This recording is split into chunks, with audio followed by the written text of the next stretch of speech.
going to post what happened and link the video footage. But last night, everything got too real for me. I think I'm done messing around with this. I passed out pretty much immediately after making that thread, but last night, that Elegy of Emptiness statue, I had a dream about it. I dreamed that it followed me in my dream, and I would be minding my own business, then I'd feel my neck hair stand up on end. I would turn around and that thing, that horrible, lifeless statue would be staring with those empty eyes right at me, merely inches away. In my dream, I remember calling it Ben, and never before had I had a dream that I could remember so vividly. But the important thing is I did get some sleep, I suppose. Today, putting off playing the game as long as I could, I drove back up to that neighborhood to see if the old man came back. As I expected, the car was still gone and no one was home. As I was walking back to my car, the man next door mowing the grass killed the power to his lawnmower and asked me if I was looking for someone. I told him that I was looking to talk to the old man that lived here, to which he told me what I already knew. He was moving. Trying a different avenue, I asked if the old man had any family or relatives I could talk to. I discovered that this old man had never been married, nor did he have any children or grandchildren through adoption. Starting to become worried, I asked one final question, one that I should have asked from the beginning. Who was Ben? The man's expression turned grim, and I learned that 4 doors down, around 8 years ago on April 23rd, the man informed me that it was the same day as his anniversary. That's how he knew the specific date. There was an accident with a young boy named Ben in the neighborhood. Shortly after, his parents moved, and despite any further attempts to talk to the man to get any information, he wouldn't divulge anything else. So I went back and started playing again. I loaded up the game, and immediately I jumped at the title screen where the mask flies by. The sound that played was not the normal whoosh sound, it was something much more higher pitched. I pressed start, bracing for the worst, but just like 2 nights ago, the files "Your Turn" and "Ben" were displayed. Truth be told, I looked at the Ben file earlier. It seems to fluctuate between displaying the owl save and not. I brought up the Ben file, hesitated for a moment, noticing that the stats were not the same as they originally were 2 days ago. It seems like he had already completed the Stone Tower Temple this time. Summoning my courage, I selected it. Immediately, I was thrust into complete chaos. Sure enough, I was outside Stone Tower Temple, but that's about all that was expected. The zone itself wasn't Stone Tower Temple, but rather STONE. And immediately, a dialogue box of complete gibberish that I couldn't make out greeted me. Link's body was distorted. His back was cocked violently to the side where his posture was permanently disfigured. Link's expression was dull, almost monotonous. He had an expression on his face that I didn't recognize before. It was a blank look, as if he was dead. As Link stood there, his body spasmed irregularly back and forth, and I examined what had become of my avatar, and I noticed that I had a C button item I had never seen before. Some kind of note, but pressing it did nothing. Sounds played back and forth that I didn't recognize from the game, almost demonic in nature, and there was some kind of high-pitched dip or some kind of laugh or something playing in the background. I had all of 2 minutes to take in the environment before another one of those fucking Elegy of Emptiness statues was summoned, and immediately after I was cut into the Dawn of a New Day screen, except this time it was without the strange subtext. I was a Deku scrub in Clocktown. This scene would normally play after the first time you traveled back in time. Tattle would say, "What just happened? It's as if everything has..."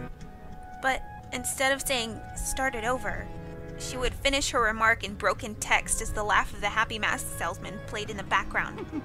I was put back in control of my character, but from a fucked up camera angle. I was looking from behind the door to Clocktown, watching my avatar run around as a Deku scrub. Seeing as I really had no place to go because I couldn't see anything, I begrudgingly went inside the door. There I was greeted by the happy mask salesman who simply told me, "You've met with a terrible fate, haven't you?" before the screen whited out. I was in Termina Field as a human again. I might as well not have been playing the same game anymore. I was being warped around and there was no sign of a day clock or anything. I took a moment to get my bearings as I looked around the field, and immediately I could tell that it was not normal. There were no enemies, and a twisted version of the happy mask salesman theme was playing. I decided to run towards Woodfall before I noticed a gathering of 3 figures off to the side, one of them being Epona. As I approached them, to my horror, I saw the happy mask salesman, the Skull Kid, and the Elegy of Emptiness statue just standing there. I figured maybe they were bugged out, but by now I told myself that I should know better. Nevertheless, I approached them carefully and found that Skull Kid was playing some kind of idle animation on loop. Same with Epona, and the Elegy of Emptiness statue was doing what it has been doing all along, just standing there eerily. It was the happy mask salesman that scared me more profoundly than the other 2. He was too idle.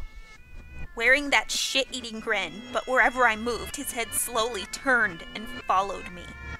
I had not engaged in any dialogue with him, nor was I in combat with him, yet his head still continued to follow my movements. Reminded of my first encounter with the Skull Kid on top of Clock Tower, I pulled out my ocarina, to which the game played the ding sound when you're supposed to play your ocarina, and I tried a song I hadn't played yet. The happy mask salesman's own song, and the song that had been playing on loop back in day 4, the Song of Healing. I finished playing the song, and as I did, an ear-piercing shriek blasted on my TV. The sky immediately started flashing. The happy mask salesman twisted theme song sped up, intensifying the fear inside me, and Link exploded into flames and died. The 3 figures stayed lit up during my death scene as they watched my lifeless body burn.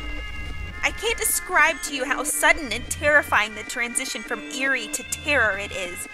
You're going to have to watch the video if you want to see firsthand. That same fear that caused me to lose sleep 2 days ago started to grip me again as I was met with the text, "You've met with a terrible fate, haven't you?" for the 3rd time. There has to be some kind of meaning behind that.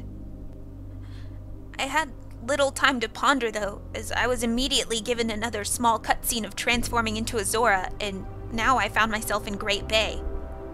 Hesitant, but curious to see what the game had in store for me, I slowly made my way towards the beach, where I found Epona. I wondered why the game had decided to put her here. Was the game implying she was trying to get a drink? Unable to take the mask off, I decided that riding the steed wasn't the reason she was placed there. Suddenly, I realized that Epona kept neighing, and the way she was angled made it look like she was trying to signal a point to me off in the distance. It was a hunch, but I dove into Great Bay and started swimming. Sure enough, I almost missed it. I found something at the bottom of the ocean. One last Elegy of Emptiness statue. I went down to examine it, and suddenly my Zora started doing a choking animation I had never seen a Zora do before, which didn't even make sense because Zoras can breathe underwater. Regardless, my character choked to death and died, and again, the statue was the only thing that was highlighted in my death. I didn't respawn this time. I was booted back to the main menu as if I'd restarted the console. The press start screen was before me. I knew the only reason why it would put me here is because the save files had changed again. Taking a deep breath, I pressed start, and I was right. The new save files told me about Ben. Now it made sense why the statue appeared when I tried to go to the laundry pool. The game must have anticipated how I would have tried to escape the Day 4 Clocktown. The 2 save files told me his fate. I suspected. Ben was dead. He had drowned. The game obviously isn't through with me. It taunts me with the new save files. It wants me to keep playing. It wants me to go further, but I'm done with this shit. I'm not touching any more of the files. This is already way too horrifying for me, and I don't even believe in the paranormal, but I'm running out of explanations. Why would someone send me this message? I don't understand it. I just get too depressed thinking about this.